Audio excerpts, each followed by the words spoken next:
లలితా సహస్రనామాలు మొత్తం కూడా హయగ్రీవ అగస్త్య సంవాదంగానే నడుస్తాయి. హయగ్రీవుడు అగస్త్యుడికి ఈ లలితా సహస్రనామాలు ఉపదేశం చేస్తాడు. ఇక్కడ మనకు పెద్ద అనుమానం వస్తుంది చూడండి. మరి లలితా సహస్రం మనం అంతా పారాయణ చేస్తున్నాం కదండి, దీన్ని ఉపదేశంగా తీసుకుని మనం ఈ లలితా సహస్రాన్ని పారాయణ చేయాలా, లేకపోతే ఏదో మా ఇంటి దగ్గర పుస్తకం ఏదో షాపులో పుస్తకం కొనుక్కొచ్చేసాం, ఆ పుస్తకాన్ని చూసి మేము చదివేసేయచ్చా? అంటే శ్రీమాత శ్రీ మహారాజ్ఞి అని మొదలుపెట్టి చదివేయచ్చా? లేకపోతే అస్య శ్రీ లలితా సహస్రనామ స్తోత్ర మహామంత్రస్య అనే దాంతో అలాగే చదవాలా? ఇది మనకు వచ్చే అనుమానం. అంటే లలితా సహస్రం పారాయణ చేయడం రెండు పద్ధతుల్లో ఉన్నది అనే విషయాన్ని ముందు మీరు తెలుసుకోవాలి. ఇక్కడ ఒకటిది మంత్రభాగంగా, రెండోది సహస్రనామాలుగా. ఇప్పుడు సహస్రనామాలుగా దాన్ని పారాయణ చేయటం అంటే మనం అమ్మవారికి పూజ చేస్తూ ఉన్నాం. ఆ పూజ చేసేటప్పుడు అక్షతైర్ పుష్పైర్ పూజయామి అన్నాం. అప్పుడు చైచరణమోహం పాదవ పూజయామి, చపలాయనమోహం గుల్ఫ పూజయామి ఇలా చెప్పేసి ఇక శ్రీమాత శ్రీ మహారాజ్ఞి శ్రీమత్ సింహాసనేశ్వరి అని 182.5 శ్లోకాలు చదవటం అనేది మనం చేస్తూ ఉంటాం. కానీ ఇది మనం చేయకూడనటువంటి తప్పని. పూజ చేసేటప్పుడు ఎప్పుడూ కూడా మీరు ఆ నామాలను విడిగా అలా పారాయణ చేసేయకూడదు. శ్రీమాత శ్రీ మహారాజ్ఞి అని చెప్పేసి మీరు ఆ నామాలు చెప్పకూడదు. మీరు అక్కడ శ్రీమాత్రే నమః, శ్రీ మహారాజ్ఞే నమః, శ్రీమత్ సింహాసనేశ్వరి నమః అనే చెప్పాలి. ఎందుకని అంటే ఇలా మనం చెబుతూ ఉన్నప్పుడు, నామాలుగా చెబుతూ ఉన్నప్పుడు అందులో అనేకమైనటువంటి సంధులు సమాసాలు ఉంటాయి. ఈ సంధులు సమాసాలు అవి మనం సరిగ్గా కనుక పలకకపోయినట్లయితే తప్పు అర్థాన్ని, తప్పుడు సంకేతాన్ని ఇస్తాయి. మనకి అర్థం తప్పు వచ్చేస్తుంది. ఇప్పుడు మనకి ఆ రక్తవర్ణ త్రిలోచన, ఇక్కడ మనకి చూడండి విశుద్ధి చక్రలయ ఆ రక్తవర్ణ త్రిలోచన, అక్కడ ఆ రక్తవర్ణ అని చదవాలి. కానీ మనం ఏం చేస్తూ ఉంటాం, విశుద్ధి చక్ర నిలయ రక్తవర్ణ త్రిలోచన అని చదువుతాం. అది సంధి కలిసిపోయింది. అక్కడ సంధిని విడగొట్టాలి. విడగొడితే ఆ రక్తము అని వస్తుంది. ఆ రక్తము అంటే పాటల వర్ణం. పాటలు అంటే తెలుపు ఎరుపు కలిసినటువంటి మిశ్రమమైనటువంటి వర్ణము పాటల వర్ణం. అదే మనం చెప్పాలి, అంతేగాని రక్తవర్ణం కాదు. అక్కడ ఇలాంటివి మార్ధ ఊరుద్వయాన్విత ఇటువంటి నామాలు ఇంకా చాలా ఉన్నాయి. ఇక్కడ మనం ఆ నామాలని తప్పుగా పలికే ఉండే అవకాశం అనేది చాలా ఎక్కువ ఉంటుంది. అందుకని మనం ఈ నామపారాయణ ఇలా చేయకుండా నామాలు విడివిడిగా ఒక్కొక్కటే చదవటమే చాలా ఉత్తమమైనటువంటి పని. ఒకసారి నేను ఈ లలితా సహస్రం మీద ఉపన్యాసం చెప్తూ ఉన్నప్పుడు ఒకళ్ళు లేచి అడిగారు, లలితా సహస్రాన్ని ఆడవాళ్ళు చదవచ్చా? ఏమ్మా ఎందుకని చదవకూడదు? మరి మీరు పూజ చేస్తున్న దేవత కూడా త్రిమూర్తే కదా, మరి ఏమిటి మీ అనుమానం ఏమిటి అన్నాను. వాళ్ళు తప్పు చదువుతున్నారండి అన్నారు. అమ్మా ఇప్పుడు మీకు వచ్చిన అనుమానాలు రెండు. ఒకటి, వాళ్ళు తప్పు చదువుతున్నారు, ఆ తప్పుని కరెక్ట్ చేయటం ఎట్లా? రెండోది, స్త్రీలు చదవచ్చా? స్త్రీలు చదవచ్చా అనే దానికి సమాధానం ఏమిటి అంటే నిర్భయంగా చదవచ్చు. ఏ రకమైనటువంటి అనుమానాలు లేకుండా మనం ఆ లలితా సహస్రాన్ని పారాయణ స్త్రీలు కూడా పారాయణ చేయవచ్చు. ఇది ఒక విషయం. ఇక రెండోది, తప్పు చదువుతున్నారు కదా.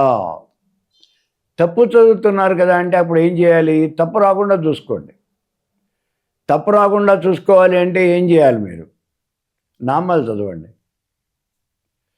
ప్రతిరోజు మీరు శ్లోకాలు పారాయణ చేస్తూ ఉన్నట్లయితే వారానికి ఒక్కసారన్నా మీరు నామాలు చదవండి.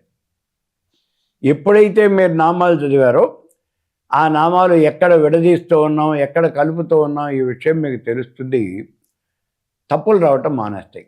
ఇప్పుడు నేను సభాముఖంగా మీ అందరికీ చెప్పేది ఒకటే, నామాలు విడివిడిగా ప్రతి నామము చదవండి, 1000 నామాలు చదవండి. విడివిడిగానే చదవండి. ఇప్పుడు ఇక్కడ ఇంకో అనుమానం వస్తుంది మనకి. ఏమిటి అంటే, ఈ అనుమానం ఏమిటి అంటే, ఇక్కడ నామం చెప్పే ముందు ఐం హ్రీం శ్రీం, ఐం క్లీం సౌ, సౌ క్లీం ఐం ఇలాంటివి కూడా చెప్పాలా అండి? చెప్పాలా అంటే అది మీ యొక్క ఓపిక మీద, ఉత్సాహం మీద ఆధారపడి ఉంటుంది. చెప్పడం చాలా ఉత్తమం. ఐం హ్రీం శ్రీం అమ్మవారి యొక్క బీజాక్షరాలు. అలాగే ఐం క్లీం సౌ, సౌ క్లీం ఐం బాలమంత్రం సంపుటీకరణ. మరి ఇవి కూడా మేము కలిపి చెప్తాము అంటే సమయం ఎక్కువ పడుతుంది, అంతకన్నా ఏం కాదు. లలితా సహస్రం పూజ చేయాలి అంటే మీకు ఒక అరగంట సమయం పట్టింది అనుకుందాం. ఓ అరగంట సమయం పట్టింది, మరి ఇవి కూడా మేము కలిపి సంపుటీకరణం చేస్తామండి. అలా చేసినట్లయితే ఇంకో గంట పడుతుంది. అంటే మొత్తం సహస్రనామాలు చదవటానికే గంటన్నర సమయం పడుతుంది. మిగిలినటువంటి పూజ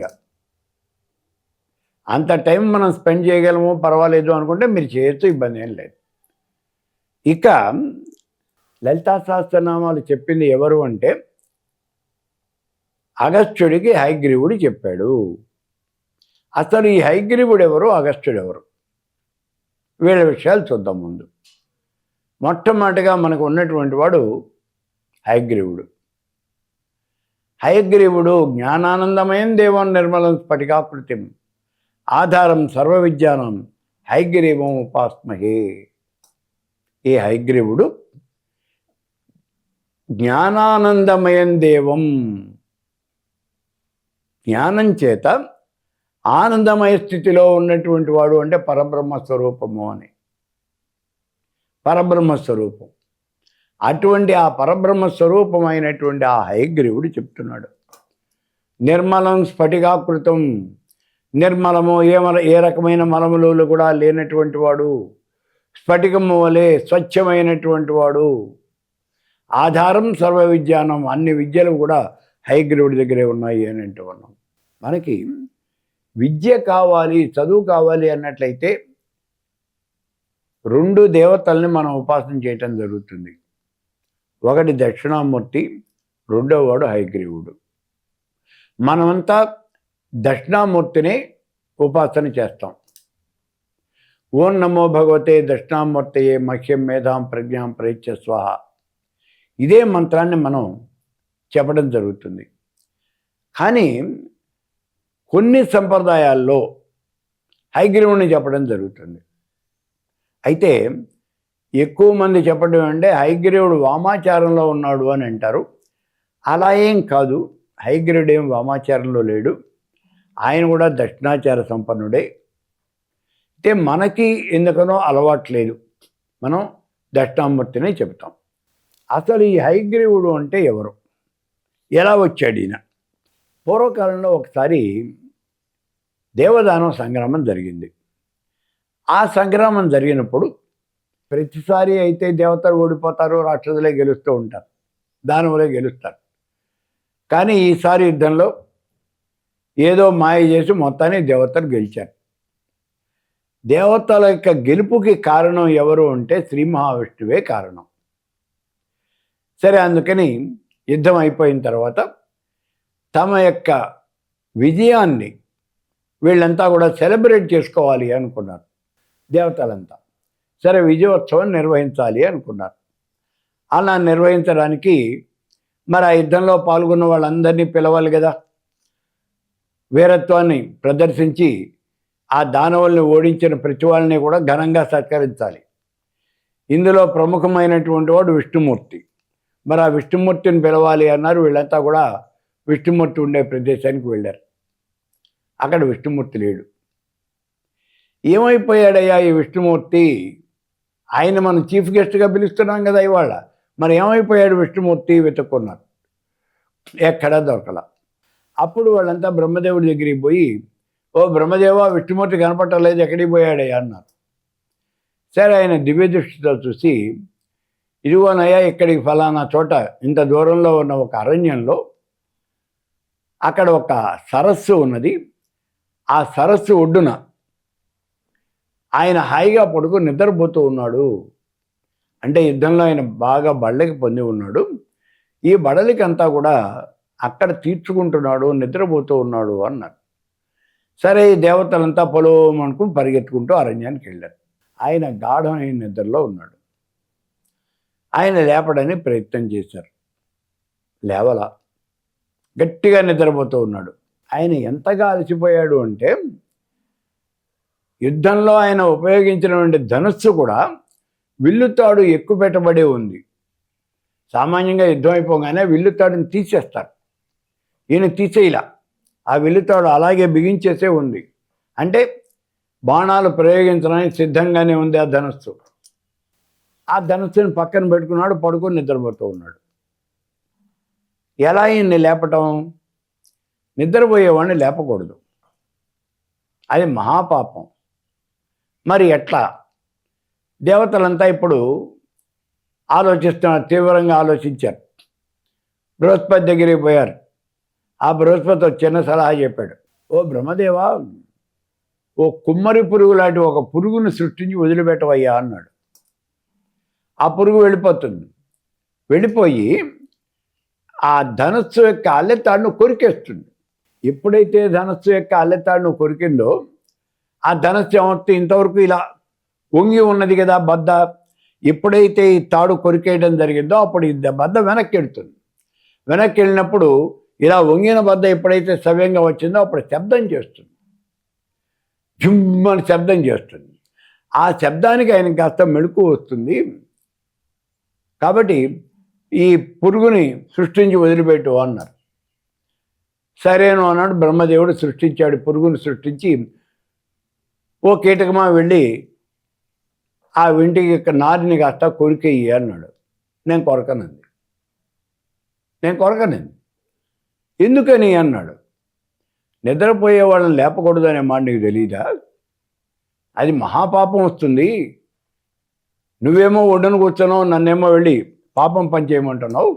నేను చేయను, ఈ పాపం పని నేను చేయను అని. సరే, అప్పుడు దాన్ని బతిమాలుకున్నారు. ఎట్లా? నువ్వు వెళ్ళి కొరకాలమ్మా, తప్పదు, ఆ విష్ణుమూర్తి ఇద్దరు లేవాలి. అయితే ఎట్లా మరి? నాకేమిటి లాభం ఇందులో, నేను ఎందుకు కొరకాలి?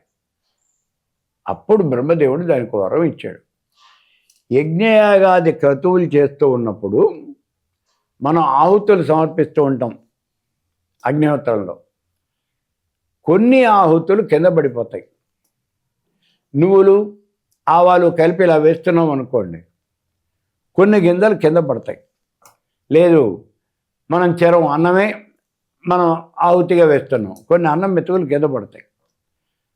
ఒక్కసారి మన వాళ్ళు కూర్చున్న వాళ్ళు అత్యుత్సాహం చూపించి కింద పడిపోయినవన్నీ ఇట్లా ఏరేసి మళ్ళీ వేస్తూ ఉంటారు. అట్లా మనం వేయకూడదు. కింద పడిపోయినటువంటివి ఏవి కూడా మళ్ళీ మనం ఏరి మనం తీసి హోమకుండంలో వేయకూడదు, అలా వదిలేయాలి వాటిని. మరి కింద ఉన్నటువంటివి ఎవరు తీసుకుంటారు? ఈ క్రిమి కీటకాలు తీసుకుంటాయి. అప్పుడు బ్రహ్మదేవుడు ఈ కీటకానికి వరం ఇచ్చాడు. అలా కింద పడిపోయినటువంటి ఈ ఆహుతులు ఏమైనా ఉంటే వాటిని తినేటటువంటి అధికారము, స్వీకరించే అధికారం నీకు ఇస్తున్నాను, నువ్వు తీసుకో అన్నాడు. సరేను అంది. ఈ కీటకం వెళ్ళిపోయి ఆ వింటనాన్ని టక్కని కొరికేసింది. ఎప్పుడైతే వింటనాన్ని కొరికిందో అప్పుడు ఆ విల్లు కాస్త, ఆ బద్ద కాస్త వెనక్కి వచ్చేసింది. వెనక్కి రావటం ఆలస్యం, విపరీతమైన శబ్దం చేస్తూ వచ్చింది. ఆ శబ్దం చేస్తూ రావటమే కాదు, చాలా వేగంగా వస్తుంది బద్ద. ఆ వచ్చినప్పుడు ఈ పక్కనే పెట్టుకున్నాడు కదా పాపం ఆ ధరస్సుని, అది వస్తూ ఆయన మెడకి ఇక్కడ తగిలింది, విష్ణుమూర్తి యొక్క మెడకి తగిలింది. దాంతో విష్ణుమూర్తి తలగాస్త ఎగిరి అవతల పడింది, తెగిపోయింది. విష్ణుమూర్తి మరణించాడు. ఎవరినైతే నిద్ర లేపి ఆయన్ని చీఫ్ గెస్ట్గా ఆయన్ని సత్కారం చేయాలని అనుకుంటున్నారో ఆయన కాస్త ఇప్పుడు మరణించాడు. లేనిపోయిన ప్రాబ్లం వచ్చింది, ఏం చేయాలో అర్థం కాల. అసలు ముందు ఫంక్షన్ అయిపోతుంది, విష్ణుమూర్తి లేడు. ఈసారి మళ్ళీ దానవులు యుద్ధానికి వస్తే వాళ్ళని ఎలా గెలవాలో తెలీదు, చాలా ఇబ్బంది వచ్చేసింది. అప్పుడు వీళ్ళంతా మళ్ళీ బృహస్పతి దగ్గరికి పోయి, ఏమయ్యా బృహస్పతి ఏమిటి అన్నారు. మనం చేయగలిగింది ఏం లేదు, ఇప్పుడు అమ్మవారిని ప్రార్థించండి అన్నాడు. అమ్మవారిని ప్రార్థించారు. అప్పుడు ఆవిడ ప్రత్యక్షమైంది. ఏమిటి మీకు వచ్చినటువంటి కష్టము అని అడిగింది. అమ్మ అయ్యవారిని చెబితే కోతైనట్టుగా అయినట్టుంది మాకు, ఆ విష్ణుమూర్తి కాస్త ఇలా మరణించాడు, మరి ఆయన బతకాలి అంటే ఆవిడ ఒక సలహా చెప్పింది. ఆ సరస్సుకి దూరంగా గడ్డి తింటోంది ఒక గుర్రం. అదిగోనయ్యా అక్కడ ఒక గుర్రం గడ్డి తింటోంది, ఆ గుర్రం యొక్క తల నరికి పట్టరండి, పట్టుకొచ్చి దీనికి అంటించండి అని. అప్పుడు ఏమవుతాడు? హయగ్రీవుడు అవుతాడు. దీని కాస్త హయము అంటే గుర్రం కదా, అగ్రీవము అంటే మెడ, ఆ గుర్రపు మెడ కలిగినటువంటి విష్ణుమూర్తి అవుతాడు. ఆయనే హయగ్రీవుడు అని పిలువబడతాడు. ఆయన హయగ్రీవుడు కావాలి మనకి. ఎందుకు అంటే పూర్వకాలంలో హయగ్రీవుడు అని ఒక రాక్షసుడు ఉండేవాడు, వాడికి ఇలాగే గుర్రపు తలకాయ ఉండేది. వాడు నన్ను గురించి అంటే అమ్మవారిని గురించి విపరీతమైన తపస్సు చేశాడు. అప్పుడు నేను ప్రత్యక్షమై ఏం కావాలరా అని అడిగాను. నాకు మరణం లేకుండా వరం కావాలి అన్నాడు. సరే, పుట్టిన ప్రతి వాళ్ళు మరణించక తప్పదు కాబట్టి ఇంకేదైనా వరం కోరుకో అన్నాను. నా యొక్క రూపమే కలిగినటువంటి అటువంటి వ్యక్తితో తప్పించి ఇంకెవరితోనూ కూడా నేను మరణించకూడదు, ఇంకెవరి చేతుల్లోనూ మరణించకూడదు, అలా నాకు వరం ఇయ్యి అని అడిగాడు. సరే, ఎక్కడో అక్కడ నీకు ఎవరితోనూ ఒకరి చేతిలో మరణిస్తావు కదా, అలాగేను అన్నాను, వరం ఇచ్చాను. ఇప్పుడు వాడు లోక కంటకుడైనాడు, వాడిని సంహరించాలి అంటే మళ్ళీ ఇంకో హయగ్రీవుడే రావాలి. అందుకని మీరు ఎప్పుడైతే ఆ గుర్రపు తల ఈయనకి అంటించారో ఈయన కాస్త హయగ్రీవుడు అవుతాడు. ఇప్పుడు ఈయన పోయి ఆ రాక్షసుని సంహారం చేస్తాడు. ఈ రకంగా మనకు ఉపయోగం ఉంది, అందుకని ఈయన్ని అలా తయారు చేయండి అని అంటూ ఇంకో మాట చెప్తాను. ఇది ఎవరు మనం చేసినటువంటి ఇది కాదు, మనం ఏదో చేస్తే ఆయన తలకాయ కాస్త గుర్రం తలకాయ రాలేదు. పూర్వకాలంలో లక్ష్మీదేవి అంటే ఈయన యొక్క శక్తి, విష్ణుమూర్తి యొక్క శక్తి. ఆయన మనం విష్ణుమూర్తి యొక్క భార్య అంటూ ఉంటాం. భార్య కాదు, విష్ణుమూర్తి యొక్క శక్తి లక్ష్మి. ఆ లక్ష్మీదేవి ఆయన శాపం పెట్టింది. ఒకరోజు వాళ్ళిద్దరూ కూడా వనవిహారం చేస్తూ ఉన్నారు. అలా వనవిహారం చేస్తూ ఉన్నటువంటి సమయంలో ఏ కారణము లేకుండా అకారణంగా విష్ణుమూర్తి లక్ష్మీదేవిని చూసి నవ్వాడు. ఆవిడకి అనుమానం వచ్చింది, నన్ను చూసి ఈయన ఎందుకు నవ్వుతున్నాడు, ఏదో కారణం ఉంది, నన్ను హేళన చేస్తున్నాడా. ఆవిడ పరిపరి విధాలు ఆలోచించింది. ఆలోచించి వెంటనే, ఓ విష్ణుమూర్తి, నీ తలగాస్త తెగి అవతల పడుగా కానీ శాపం పెట్టింది. ఆ శాపం వల్ల ఇప్పుడు విష్ణుమూర్తి తలకాయ తెగిపోయింది. కాబట్టి అన్నీ ఇక్కడ వనగూడినాయి. ఈ విష్ణుమూర్తి మీరు గుర్రం తలకాయ అంటించండి, ఆయన పోయి ఆ రాక్షస సంహారం చేస్తాడు అని చెప్పింది. సరే, విష్ణుమూర్తి హయగ్రీవుడు అయినాడు, రాక్షస సంహారం చేశాడు. విద్యాధిపతి, ఇప్పుడు మనం ఇందాక చెప్పుకున్నట్టుగా ఆధారం సర్వ విద్యానం హయగ్రీవం ఉపాస్మహే, అన్ని విద్యలకు కూడా ఆధారభూతమైనటువంటి వాడు ఎవరు అంటే ఈ హయగ్రీవుడే. అలా హయగ్రీవుడి యొక్క ఆవిర్భావము అనేది జరిగింది. ఇక ఈ హయగ్రీవుడు ఆ తర్వాత రోజుల్లో అమ్మవారి యొక్క మంత్రాన్ని స్వీకరించి అమ్మవారి యొక్క మంత్రాన్ని జపించి తరించినటువంటి వాళ్ళల్లో హయగ్రీవుడు కూడా ఒకడు. మనకి పంచదశి మహామంత్రాన్ని జపం చేసి తరించిన వాళ్ళు అని కొంతమందిని చెప్పుకున్నాం మనం. వాళ్ళల్లో ఈ హయగ్రీవుడు కూడా ఒకడున్నాడు. మరి పంచదశి మహామంత్రము ఈయన జపం చేసినటువంటి ఉపాసన చేసినటువంటి మంత్రం అందరికి మళ్ళీ కాదా? కాదు. పంచదశి మహామంత్రం అనేక రకాలుగా ఉంది, అనేక రకాలు. ఇప్పుడు మనకి ద్వాదశాదో ఉపాసకాహ అని చెప్తూ ఉన్నాడు. 12 మంది ఉపాసకులు ఉన్నారు, చాలా గొప్ప ఉపాసకులు 12 మంది ఉన్నారు. ఈ 12 మంది కూడా 10 రకాల మంత్రాలని ఉపాసన చేశారు. 10 రకాల మంత్రాలు అంటే పంచదశి మహామంత్రం మనకి 10 రకాలుగా లభిస్తూ ఉన్నది. ఇది కాకుండా మళ్ళీ సౌభాగ్య విద్య అని చెప్పేసి ఐంకిలం సౌ సంపుటీకరణం చేసి, బాల సంపుటీకరణం చేసి ఈ పంచదశి మహామంత్రం చెప్పడం కూడా జరిగింది. కాబట్టి ఇలా ఈ పంచదశి మహామంత్రాన్ని కూడా ఈ హయగ్రీవుడు ఉపాసన చేసి తరించాడు. అయితే ఈయన ఉపాసన చేసినటువంటి మంత్రం ఏమిటి? ఇది చాలా పెద్ద మంత్రం. పంచదశి అంటే 15 అక్షరాల మంత్రమే అని మనం అంతా అనుకుంటాం. కాదు, అందులో 14 అక్షరాల దగ్గర నుంచి 29 అక్షరాల దాకా ఉన్నాయి ఆ మంత్రంలో. ఇప్పుడు ఈ హయగ్రీవుడు ఉపాసించిన మంత్రం కూడా చాలా పెద్దదైనటువంటి మంత్రం. ఈ మంత్రం ఏమిటి అంటే హసకల హ్రీం హసక హల హ్రీం సకల హ్రీం సయేయల హ్రీం సహ హల హ్రీం సకల హ్రీం. ఇదంతా పచ్చేసి మహామంత్రమే. చాలా కొత్తగా కనిపిస్తుంది మీకు. సరే, ఈయన హయగ్రీవుడు. ఇక అగస్త్యుడు, ఈయనెవరు?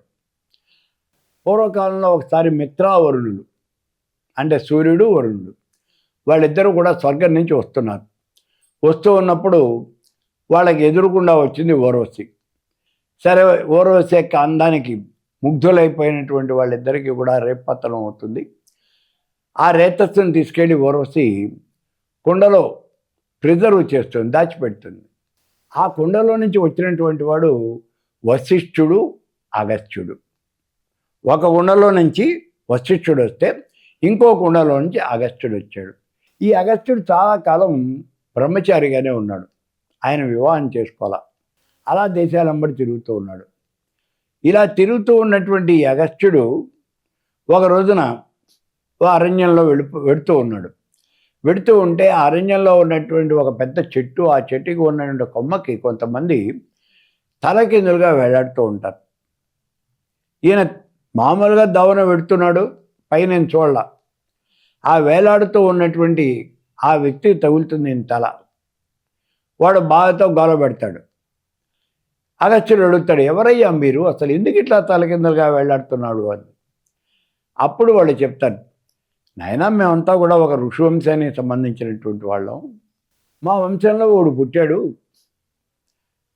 వాడు పెళ్ళి పెటాకులు లేకుండా దేశాల వెంబడి తిరుగుతూ ఉన్నాడు. వాడు పెళ్లి చేసుకోకపోతే వాడి సంతానం అనేది లేదు. వాడి సంతానం కనుక కలకపోయినట్లయితే మాకు ఉత్తమ గతులు అనేవి లేవు. అందుకని చెప్పేసి మేము ఏమీ చేయలేక ఇలా తలకిందులుగా వెళ్ళాడుతున్నాము అని.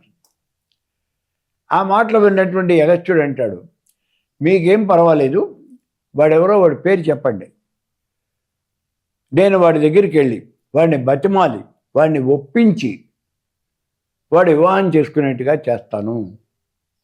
వాడు సంతానం పొందుతాడు, మీరు ఉత్తమగతులు మీకు వస్తాయి, వాడెవరో చెప్పండి అని. అప్పుడు వాళ్ళంతా ఒక నవ్వి ఎవరైనా అయినా ఎవడో కదరా నువ్వే, మేమంతా నీ పూర్వీకులమే, నువ్వు పెళ్లి చేసుకోకుండా ఇట్లా తిరుగుతున్నావు దేశాలు వెంబడి, సరే అయితే నేను వివాహం చేసుకుంటాను అంటాడు.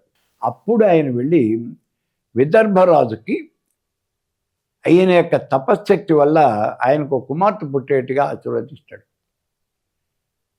ఆయనకు కుమార్తె కలుగుతుంది లోపాముద్ర అని. ఆవిడ పెద్దదైన తర్వాత ఆ పిల్లకి వివాహం చేద్దాము అని అనుకుంటాడు ఆ విదర్భరాజు. ఆవిడ ఎవరిని చేసుకోను, అగస్త్యుడినే చేసుకుంటాను అంటుంది. అగస్త్యుడు ఆయన తినటానికి తిండి లేనివాడు, మా మునీశ్వరుడైనా ఆయన కాదు అంటాడు. ఏమైనా సరే ఆయన్నే చేసుకుంటాను అని పట్టుబడుతుంది ఈ లోపాముద్ర. సరే, ఇంతలో ఈ అగస్త్యుడే వచ్చి నీ కూతురు నాకు ఇచ్చి పెళ్లి చేయమని అడుగుతాడు. సరే, వాళ్ళిద్దరికీ వివాహం చేశారు. ఈ రకంగా మనకి అగస్త్యుడు, లోపాముద్ర వీళ్ళిద్దరూ కూడా దంపతులు అవుతారు. ఈ అగస్త్యుడు చాలా చాలా గొప్పవాడు, చాలా శక్తి సంపన్నుడు. ఆ రోజుల్లో వాతాపి, ఇల్వలుడు అని ఇద్దరు రాక్షసులు ఉండేవాళ్ళు. వీళ్ళిద్దరు కూడా రాక్షసులు, అరణ్యంలో దోవగాచి ఉంచునేవాళ్ళు. ఇందులో వాతాపి వీడిని కాస్త మేకపిల్లగా మార్చేసేవాడు అన్నగారైన ఇల్వలుడు. మార్చేసి ఇల్వలుడు అక్కడ నుంచుని ఆ మార్గం గుండా పోతూ ఉన్నటువంటి ఋషీశ్వరులను ఆపి మీరు మా ఇంట్లో భోజనం చేసి వెళ్ళండి అని అడిగేవాడు. వీడు కూడా ఋషీశ్వరుడి యొక్క వేషంలోనే ఉన్నాడు కాబట్టి వాళ్ళు కూడా నిజమే అనుకుని వచ్చేవాళ్ళు. ఈ తమ్ముడిని వాడు మేకపిల్లగా మార్చేశాడు. ఆ మేకపిల్లగా ఉన్న తమ్ముడిని నరికేసి వాడు వండేసి వాడికి ఆహారం పెట్టేసేవాడు. వాడికి సృష్టిగా భోజనం పెట్టేవాళ్ళు ఈ ఋషీశ్వరులకి.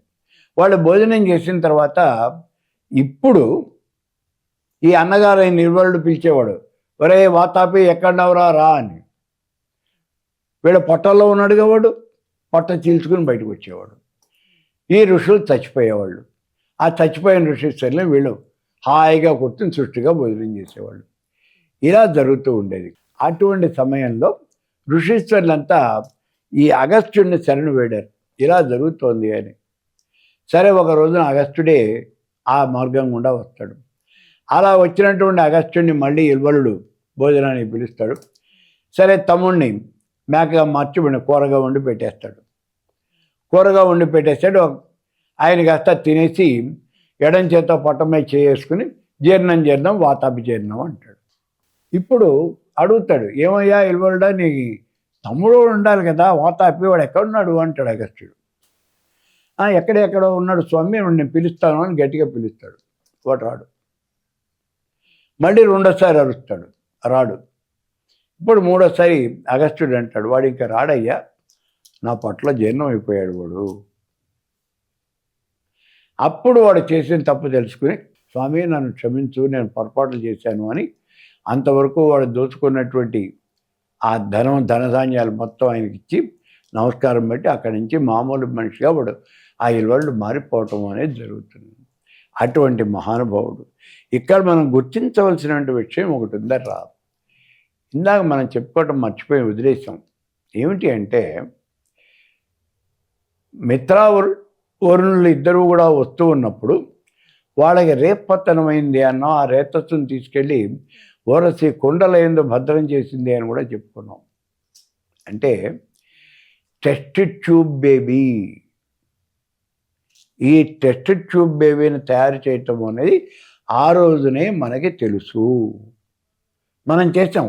ఇక్కడ ఒక్కతోటే కాదు, ద్రోణాచార్యుడు ద్రోణం నుంచి పుట్టినవాడు, అలాగే కౌరవులందరూ కూడా గాంధారి వాళ్ళందరినీ మట్టి కుండల్లో పెట్టి వ్యాసుడు ఆ రోజున వాళ్ళని మనుషులు పిల్లలుగా చేశాడు. టెస్ట్ ట్యూబ్ బేబీ అనేది మనకి ఆ రోజున ఈ ప్రక్రియ తెలుసు, కానీ మనకు తెలియకుండా పోయింది. ఎందుకు తెలియకుండా పోయిందంటే దాని రహస్యాలని దాచేశారు. ఇక్కడ ఈ వాతాపి ఇల్వలని సంహరించిన తర్వాత వీళ్ళిద్దరు ఇది అయిపోయిన తర్వాత అగస్త్య మహర్షి ఒక గొప్పదైనటువంటి పని చేశాడు. ఏమిటి అంటే, వింధ్యపర్వతం యొక్క గర్వాన్ని అణిచేయటం. వింధ్యపర్వతం భారతదేశంలో ఆ ఉత్తర దేశానికి దక్షిణ దేశానికి మధ్యలో ఉంటుంది వింధ్యపర్వతం. పర్వతాలన్నింటిలోకి చాలా పెద్దదైనటువంటి పర్వతం, చాలా పెద్ద పర్వతం అది. ఒక రోజున నారదుడు వచ్చి ఆ వింధ్యపర్వతంతో చెప్తాడు, ఏమయ్యా వింధ్యరాజా, నువ్వు చాలా పెద్ద పర్వతానివి, కానీ నిన్నెవరూ గుర్తించడం లేదు. అంతా హిమాలయ పర్వతాన్ని గుర్తిస్తున్నారు, నిన్నెవరూ గుర్తించడం లేదు. ఈ పర్వతం మీద అనేకమైనటువంటి గుహలు ఉన్నాయి, అడవులు ఉన్నాయి, జంతుజాలం ఉంది, అయినప్పటికీ నీ గుర్తింపు రావటం లేదు అని ఈయన్ని బాగా ఎక్కేస్తాడు. సరే, ఏం చేయాలి, నీకు కూడా గుర్తింపు రావాలి కదా, ఏం చేస్తావో చూసుకొని వెళ్ళిపోతాడు నారదుడు. ఆలోచించాడు వింధ్యరాజు. ఆ రాత్రికి రాత్రే తన యొక్క కొండ శిఖరాలు విపరీతంగా పెంచేస్తాడు. వింధ్యపర్వతం పెరిగిపోతుంది, బాగా పెరిగిపోతుంది. మర్నాడు సూర్యోదయం అయింది. సూర్యుడు ప్రయాణం చేస్తున్నాడు. వింధ్యపర్వతం దగ్గరికి వచ్చేప్పటికి వింధ్యపర్వతం తగిలి ఆయన యొక్క రథం కాస్త ఆగిపోతుంది. ఏమిటి ఇలా రథం ఆగిపోయింది, ఏమైంది అని అడుగుతాడు సూర్యుడు. అనూరుడు చెప్తాడు, వింధ్యపర్వతం ఇట్లా పెరిగిపోయి అడ్డం వచ్చింది అని. ఆ వింధ్యపర్వతాన్ని దాటి వెళ్ళటానికి వీల్లేదు, అక్కడ ఆగిపోయాడు సూర్యుడు. దీంతో ఒకవైపు అంతానేమో పగలుంది, ఒకవైపు ఏమో పూర్తిగా చీకటి వచ్చేసింది. దేవతలంతా గగ్గోలు పెడతారు. అప్పుడు ఎవరు మనల్ని రక్షించాలి అంటే అగస్త్యుడి దగ్గరికి వెళ్ళండి అంటాడు. అగస్త్యుడు కాశీనగరంలో ఉన్నాడు. దేవతలంతా ఆయన దగ్గరికి వెళ్తారు. దేవతలను చూశాడు. ఒక్కసారిగా వచ్చిన ఇంతమంది దేవతలను చూసి, మీరేదో పని లేకుండా ఇక్కడికి రారు, ఏదో చాలా పెద్ద పని మీదే వచ్చారు, ఏం కావాలి చెప్పండి. ఆయనకు అర్థమైపోయింది.